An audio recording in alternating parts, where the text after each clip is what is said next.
You know, a very common modus operandi in organized crime, deep organized crime, is that if you, King David, commit an offense, a very serious offense, and you do your best to evade trial or to evade trial. And but if I evade trial, it means I'm identified by the police, by investigators. Not always. I'm saying you do your best to evade trial. Okay. So that means evading arrest as well. Yes. Naturally. Yes. Remember, when you have committed an offense, the investigators will come and tell you, David, go ahead, now we know, bruh. So what are you saying? Yes. Then you take out the big bag, you say, guys. That kind of evading trial. You see, yes. Now, they close the case. And say we can't find him. Yes. But remember, there's also this issue, which I used to fight a lot about until I left the SAPS. The issue around custodianship.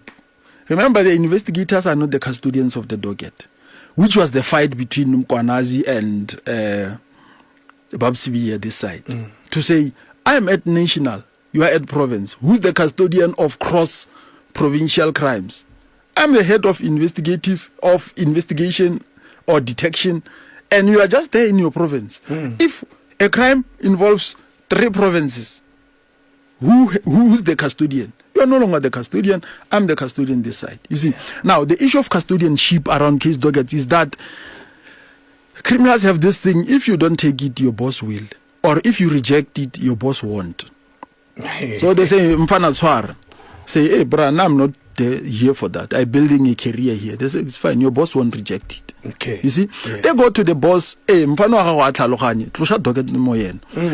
The boss has 2 options: to take it to someone who they know will align, or they take it to someone who's a slap tiger. Remember, even in the DPCI, you have a lot of slap tigers. You have a lot of investigators who are just, you know, if your case is with such and such, you don't have to bother.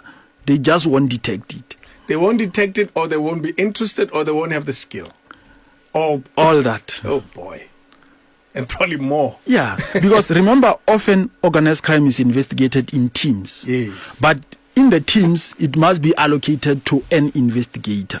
You see, now the organized crime syndicates already know that if it's allocated to this and this one, these ones will champion the investigation.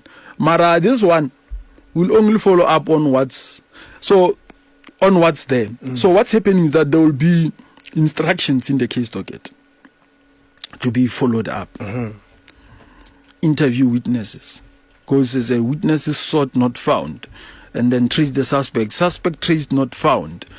Get digital evidence. No digital evidence found. Then they sign. Conclude. The docket. It's done.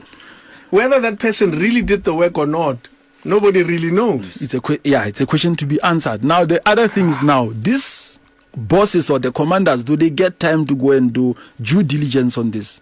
To say, if you say there's no witnesses, in a case whereby someone was shot in a pub, whereby there were a lot of, let me mention prostitutes. You know that prostitutes are some of the best witnesses or informers. Yes, because they're in the streets. They are there. Yes. And they are very vigilant. That's their area. They will tell you that there was a white car that they will remember. They converge somehow towards the morning, or they will say, "Hi, yes." But okay, it approached from the side where mama. You see, so you already have another witness. It's a snowballing sampling effect. Yeah. This one will refer you to this, and then you say, "No, I won't go to her because she doesn't know. Go and ask her." That one will tell her, "Yeah, kiboni, itlile ya paka plekeso." Then how about itlile ya paka plekeso? You have the CCTV of that area. That's where enterprise risk management come, because once you have your policing area, you know which CCTVs are where. The banks, the ATMs, the standalone ATMs, those things are very useful because they have the CCTVs. Sometimes inside, even across the street. Yeah. You see, now the businesses, in so much that they are protecting their business interest, you can use that information to actually triangulate and understand, okay, what are the main streets to the area? These are the main streets. Okay, it's fine.